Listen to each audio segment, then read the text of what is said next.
happens when you take something that isn't yours, something cherished by another. What a lucky man was soon to find out that it could lead to something truly terrible. You see, he took a drum from a wandering beggar, and in return, he and his family were hunted, tormented by a force that nobody could explain. It started with a single knock, then another and another, until the walls, the floors, the very air itself thundered with invisible drumming. Unseen forces slammed doors, moved furniture, and ripped blankets of sleeping children. Witnesses swore that this was the work of the devil himself, and the case was so disturbing that even the King of England got involved. The most terrifying part, though, is that this case has never been fully explained. And by the end of this video, you'll certainly see why. Ooh, I love a good mystery. Me too. This is the true story of the demon drummer of Tedworth. Our story starts in March 1661, when John Mopperson, a landowner and magistrate, was on a visit to the lovely village of Ludgershall in Wiltshire, England. It was usually a quiet, tranquil place, but today he could hear an unexpected noise. It was drumming, very loud, incessant drumming. He asked around the village, trying to find out what the reason for all this drumming was. The village bailiff had the answer. The source was a man called William Drury, but this man, well, he'd certainly been causing quite a nuisance. He'd arrived in the village a few days ago, carrying with him a tattered old drum, which he would beat and beat and beat until people gave him money. When anyone complained about all this noise he was making, he held up some official-looking papers, a pass that gave him the authority to play his drum, and asked the king's subjects for money. He'd even tried to use this pass to get some money out of the village constable. John thought that this all sounded a little bit fishy. This pass, it must be a phony. So he summoned William Drury before him for questioning. John examined William's pass, and it was signed by two very reputable gentlemen, Sir William Corley and Colonel Ailoffe. According to the papers, William Drury was Colonel Ailoffe's drummer. Now, to any other person, these signatures would have made the pass really quite convincing. But unfortunately for William, John knew these two men, and their signatures, the ones on the pass, had definitely been forged. With the discovery that the pass was a counterfeit, John had the bailiff seize William's drum, and he told the constable that William should be brought before a justice of the peace for further questioning and punishment. William was absolutely devastated. He'd be lost without that drum. I mean, not only was it how he made his living, but he'd travelled with it for so long that it had become a beloved friend, a companion to him. He pleaded with John to give it back, even confessing that yes, the pass was indeed a fake. He hoped that his honesty might make John show him a little bit of leniency. It didn't work though. John showed him no compassion. Instead, John said that he was going to speak to Colonel Ailoffe, and if the colonel put in a good word for William, only then could William have the drum back. For now though, the drum was to remain with the bailiff, and William with the constable. With that, John mounted his horse, and he set off back home to the nearby town of Tedworth, likely quite chuffed with himself for restoring the peace to Ludgershall. After this, John carried on living his life as normal, and he'd probably forgotten all about William and his drum. That was until the bailiff, for some unknown reason, sent the drum to John's house. It arrived in April, just as John was preparing to go on a business trip to London. He soon set off, leaving his pregnant wife, 3 children, and widowed mother behind. In the dead of night, his family were woken up by a loud knock at the front door. Then another, and another. There was now violent banging, or was it drumming, on the outside of the house, on the doors, on the windows and the walls. Someone was trying to get in. Thieves, no doubt, trying to take advantage of John being away. John's wife quickly gathered up the children and her mother-in-law. They all huddled together in one room, terrified for their lives. Thankfully though, the banging eventually stopped, but it seemed that the thieves had given up. When John returned from his trip, he was told all about the attempted burglary. He was so relieved that his family hadn't been harmed, but he worried that the thieves might come back. He was on guard, pistols at the ready. 1 night passed and nothing happened. 2 nights passed, still nothing. On the 3rd night though, the loud banging was heard again. John sprang into action, a pistol in each hand. He raised the front door and flung it open, expecting to catch the culprit, but there was no one there.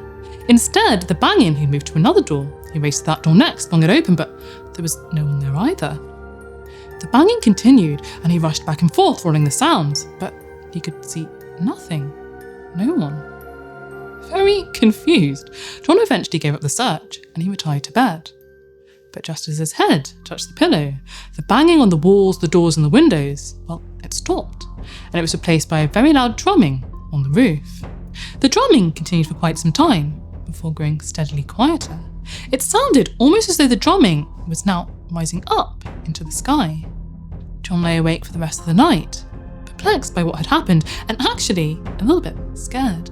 He started to think that maybe those noises weren't thieves trying to get in after all, but something supernatural, something to do with that drum that he'd had confiscated. The drumming on the outside of the house returned the next night and the next. It started to follow a pattern, 5 nights of drumming, followed by 3 of peace and quiet. This cycle repeated for an entire month. But then, the entity grew bolder. Noises began to be heard inside the house, in the very same room where the drum lay. Very great hollow sounds that were so loud that the windows and beds would shake. It would start within 30 minutes of the family going to bed and would last for around 2 hours. The entity would first announce itself with a hurling in the air over the house, and then signal its departure with the beating of a drum, like that of the breaking up of a guard. Now, John was actually quite a brave man, certainly braver than I'd ever be. He wanted to get to the bottom of what was going on, and so he decided that he would spend the night in the same room with the drum. He lay there, observing the drum, but he couldn't see anything, certainly no human culprits at least. And yet, there was knocking, there was banging, and then the sound of a beating drum. This continued on for a whole 2 months, and they tried to subdue the drumming with prayer. Sometimes it seemed to work, sometimes it didn't. Eventually, the drumming began to move into other rooms of the house, and some new tricks were added to the entity's repertoire. It began to imitate all kinds of different sounds, the sound of wood being sawed, the shoeing of horses, and the hammering of peas upon boards. What does that even mean? You tell me, you're the ancient being here. Well, of course, I know what it means. I was just checking that you knew. Of course. Anyway, with all these strange goings on, it was a very challenging time for the family, especially with John's wife soon to give birth. Thankfully though, and much to everyone's surprise, the entity turned out to be quite reasonable, maybe even compassionate. When she went into labour, the entity was very, very quiet, and then it disappeared for 3 weeks. It was almost as if it was waiting for her to recover, but once she was feeling better, it came back with a vengeance, this time focusing its attention on the children. It shook and it beat their bedsteads, in front of witnesses, I might add, and so violently that anyone watching thought that the bedsteads would fall to pieces. Once it had finished shaking the beds, the drumming would begin, and this would continue for an hour at a time. It would beat many military songs from the English Civil War, never missing a stroke, and as sweetly, as skillfully as any drummer in the world can beat.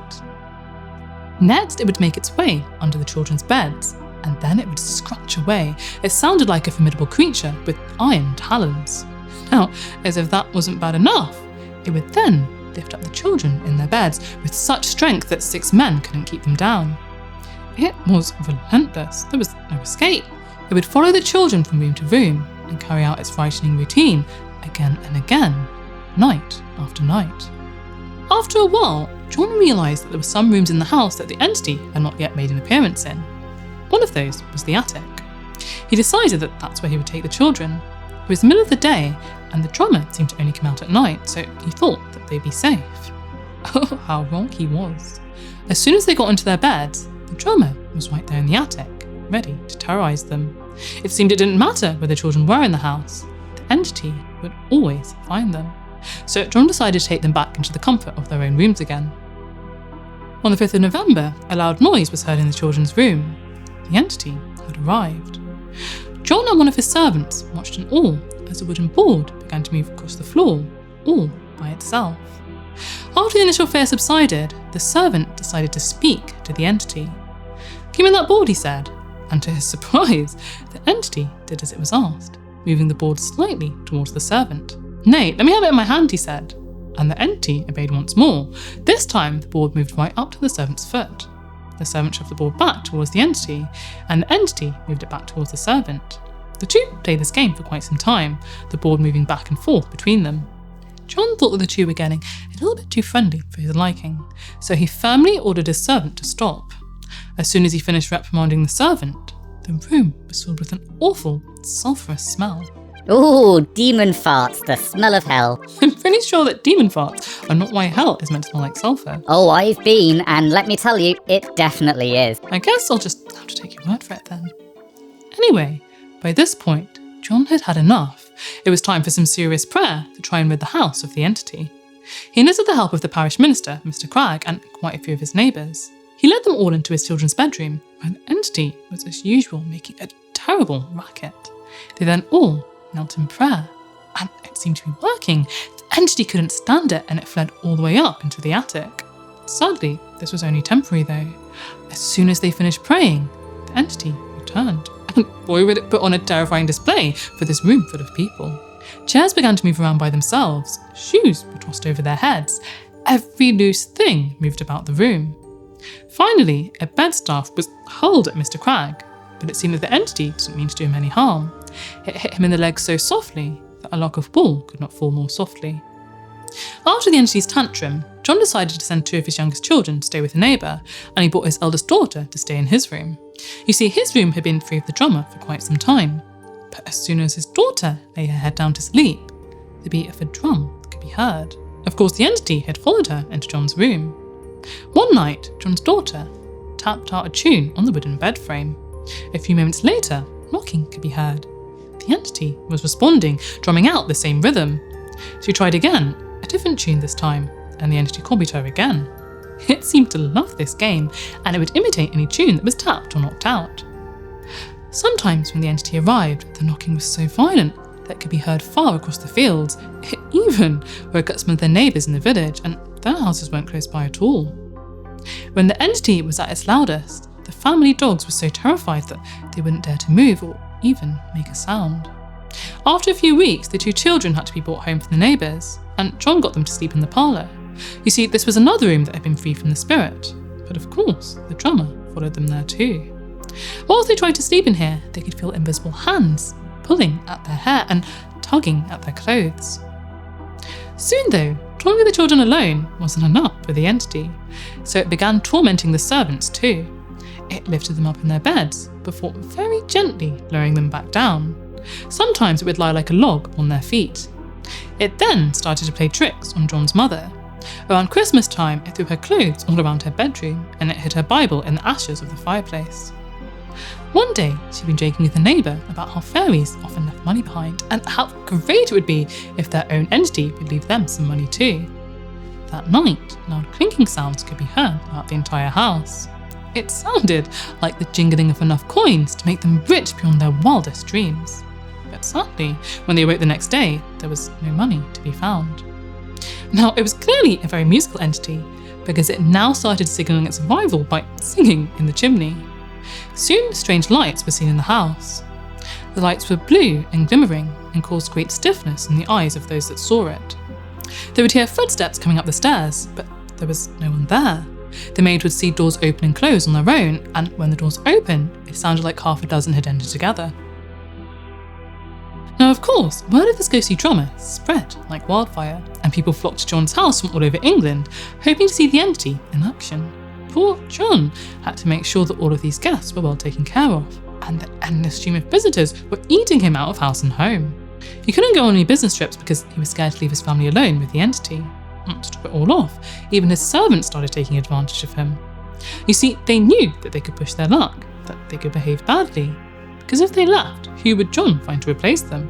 No one wanted to work in a haunted house. John was at his wit's end. He needed to find a way to get rid of this entity, a way to end this waking nightmare. He started to do a little bit of research into that William Drury fellow, the owner of the drum, and he found out that William had been in the Parliamentary Army for 4 years. Well, that could certainly explain all the military songs then. Yeah, it certainly could. After the English Civil War, William tried his hand at being a tailor, but then he ended up going up and down the country to show hocus pocus feats of activity. He was also involved with a man that was supposedly a wizard, and from him he learnt how to use magic books. Now this settled it for John. William was definitely behind it all. It must be some kind of witchcraft. That drum was cursed, and it was time to destroy the thing. So he grabbed it, marched out to a nearby field, and he set it on fire. That night, he hoped and he prayed that all would be quiet, but it wasn't. The knocking and banging returned. His plan had failed. The endless stream of visitors continued on, and one gentleman, in front of many reputable witnesses, bravely addressed the entity. "Satan," he said, "if the drummer set thee to work, give 3 knocks and no more." The entity replied with 3 loud knocks. The gentleman made some knocks himself to see if the drummer would imitate him. After all, copying tunes was one of the entity's favourite games. But this time, it remained silent. The gentleman then said, "If it is the drummer, give 5 knocks and no more this night." The entity replied with 5 distinct knocks, and then was quiet for the rest of the night. The next night, the drummer was of course back again, and drumming could be heard just outside of John's bedroom. Furniture continued to move by itself. It toyed with the maids, making it impossible to light a candle. And sometimes there was an eerie voice crying a witch, over and over again. The activity then escalated. One night, the entity made its way into John's eldest daughter's bed and ran from one side of the bed to the other, lifting her up and down as it passed underneath her. This went on for at least 2 hours, and the adults in the room tried to stab the entity with a sword, but alas, it was too quick for them. Wait, can you stab a ghost? Or demon? Or spirit thing? Well, at this point, he thought it was a witch which could be stabbed. Anyway, the next night, the entity returned to the children's room, this time panting like a dog out of breath. Though the panting wasn't loud, they could feel the entire room shaking. After a while, a terrible smell began to fill the air, and the room grew hotter and hotter, so hot that sweat rolled down the children's faces. And I have to point out that this was in the dead of winter, and apparently without a fire in the room. This continued on for 3 nights, until the entity got bored with this routine, and went back to playing tricks on John's mother again. Her Bible was found hidden in the ashes once more, but this time open at a very specific passage, a passage in St. Mark's Gospel, which mentions unclean spirits and the casting out of devils. Seeing the ashes gave John quite a bright idea. They could use them for a little bit of detective work. The next night, they spread the ashes all over the room's floor, to see if the entity would leave any footprints behind. Oh, that's smart. I know, right? In the morning, they found no footprints, but something much more concerning. A large claw mark, some letters, maybe, they couldn't quite make them out, some circles, and many scratches. It was around this time that the renowned Reverend Joseph Glanvill would get involved. This Joseph Glanvill fellow would actually go on to be quite important. He would become chaplain in ordinary to King Charles II and a fellow of the Royal Society. Anyway, he wanted to scientifically prove the existence of ghosts. So of course, he jumped at the chance to investigate and document the case of the Tedworth drummer. When Joseph arrived to investigate, the entity certainly wasn't shy in his presence, and that very same evening started getting up to its usual shenanigans. At around 8 p.m, one of the maids tucked the children into bed, and the entity arrived right on cue. It was making strange scratching sounds behind their beds. The maid rushed downstairs to alert Joseph and John of the entity's arrival. The scratching was so loud that Joseph and John could hear it as they walked up the stairs. When they entered the children's room, the children were all nicely tucked up in bed, their hands visible and resting on top of their duvets. So Joseph was pretty sure that it wasn't the children making the noise. Now, there's a lot of brave people in the story, because Joseph then decided to stick his hand behind the bolster of the bed where the noise was coming from. I don't know about you, but I definitely wouldn't be doing that.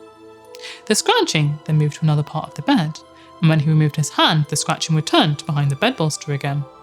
Joseph had heard that the entity liked to imitate sounds, so he himself made some scratching noises on the bedsheet. 5 scratches, then 7 and 10. The entity copied each round of scratching, making sure to scratch the same number of times. Joseph then searched under the bed, behind the bed, under the bedclothes, but he could find nothing. He was now convinced that this wasn't a trick. This was the work of a spirit, or perhaps a demon. The entity continued to make scratching noises for half an hour, before making its way to another bed, under the children, where it would pant like a dog out of breath very loudly. Each breath that the entity took shook the room and the windows. Joseph put his hand on the bed where it seemed like the panting noise was coming from, and something thrust up against his hand. It felt like there was something moving around inside the mattress, so he grasped at the feathers to feel if any living thing were in it. He then frantically looked around the room to see if there were any dogs or cats or other creatures in there with them, but he couldn't find anything. He then saw that a linen bag hanging up on one of the beds was moving, like there was a rat or something inside it. He checked it, but it was empty. When Joseph was getting ready to head back home, he found that his horse was in a sweat. It looked like it had been ridden all through the night. The horse had been well fed and well looked after though, so no one could explain its condition. Sadly, after Joseph rode the horse very gently for a mile or two, it became lame and died a few days later. After Joseph's departure, several more incidents took place, and the entity started to be more active in the daytime. One morning, a light appeared in the children's bedroom, and once again, a voice was heard crying, "A witch, a witch." John saw some wood moving on its own in the chimney, and he decided to fire his pistol at it. This perhaps wounded the entity, because several drops of blood were found on the hearth, and also on the stairs. After this, the entity didn't return for a few days. A horse in John's stables was found lying on the ground, one of its hind legs stuffed in its mouth. It was a job to get that leg out. It took several men and a lever. Strange figures with red eyes were seen wandering around the house. One visitor had all the money in their pockets turn black. Chamber pots were emptied into beds. A metal spike was found in John's bed, and an upright knife in John's mother's. The list of strange occurrences really does go on and on. Eventually, word of the Tedworth drummer got round to King Charles II himself. The case so intrigued the king that he sent two courtiers, the Earl of Chesterfield and the Earl of Falmouth, to investigate. Whilst they were there though, the entity suddenly became bashful and it refused to make a sound. The Earl of Chesterfield would later write that we could neither see nor hear anything that was extraordinary. Rumours were already spreading that the whole thing was a hoax, and the king's investigation turning up nothing only added to this theory. Poor John now had to deal with skeptics flooding his home too. He'd been living this nightmare for over a year now. It definitely wasn't a hoax, and he was still sure that William Drury was to blame for it all. John had tried burning the drum, and that did nothing to help. So it was time to try a different avenue. Maybe he could prosecute William under a Jacobin witchcraft statute, which stated that to feed, employ, or reward any evil spirit is felony.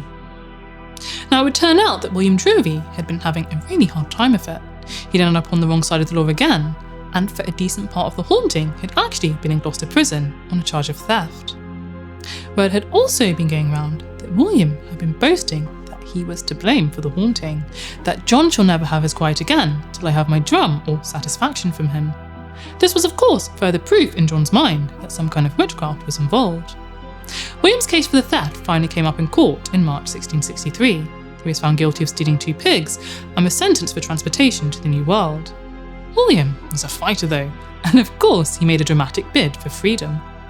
He was put on a barge that was meant to take him to a ship that would then take him to America. But, taking advantage of a storm that had the crew all in a fluster, he jumped right off the barge into the water and escaped back to Wiltshire, where he bought himself a nice new drum. Unfortunately for William though, he was soon rearrested, and John finally had him indicted under that witchcraft statute. The case for this was heard in April 1663, and luckily for William, not so luckily for John, William was acquitted by the petty jury. William wasn't out of the fire just yet though. He was still in trouble for stealing those pigs and escaping from his exile. So he was sentenced for transportation once more, and this time, as far as we're aware, he did not manage to escape. After this, it seems like the accounts start to dry up, and the demon drummer of Tedworth was no more. So what really happened here? Well, some suggest that it was all an elaborate hoax, and that John himself had confessed to it all. The only evidence of this confession, though, comes from one of the king's investigators, who wrote that His Majesty told me that he had discovered the cheat, and that Mr. Mompesson, upon His Majesty's sending for him, had confessed it to him. In a letter to Joseph Glanvill, though, John denied that he'd ever confessed such a thing. John's son later in life would also deny that it was a hoax. Now, there are a lot of factors that make this case difficult to dismiss as just a hoax. The strange activity often occurred in front of many witnesses. For instance, very heavy furniture moved on its own in front of a room full of people. The activity lasted for a whole 2 years, which would be a very long time to keep up a hoax for. And if it was a hoax, who was profiting from it? John was hemorrhaging money taking care of all the visitors that were hoping to see or not see the entity. Now, there definitely is some evidence in favour of it being a hoax. When Sir Ralph Banks and a friend came to stay the night, they could hear strange knocking sounds, and if they asked the entity to make a number of knocks, it would. But it wouldn't if they asked in a whisper. Maybe the entity was hard of hearing. Maybe. Samuel Pepys also wrote about Lord Sandwich's experience with the entity. saying that my lord observes that though he do answer to any tune that you will play to him upon another drum, yet one tune he tried to play and could not, which makes him suspect the whole. When Sir Christopher Wren came to stay, he noticed that there was strange knocking only when a certain maidservant was in the next room. He also noted that the entity kept no very unseasonable hours. It seldom knocked after 12 at night or before 6 in the morning. Some suggest that maybe it was a hoax involving the servants or the children or both. Maybe it could be a mixture, part hoax, part real supernatural activity. Who knows? It's a mystery that remains unsolved to this day. Let me know down in the comments what you think was going on. If you got something from this video, go again, I would really appreciate it if you liked and subscribed. Stay safe, don't take someone else's cherished belongings, it just might lead to something terrible. And I hope you have a magnificent day.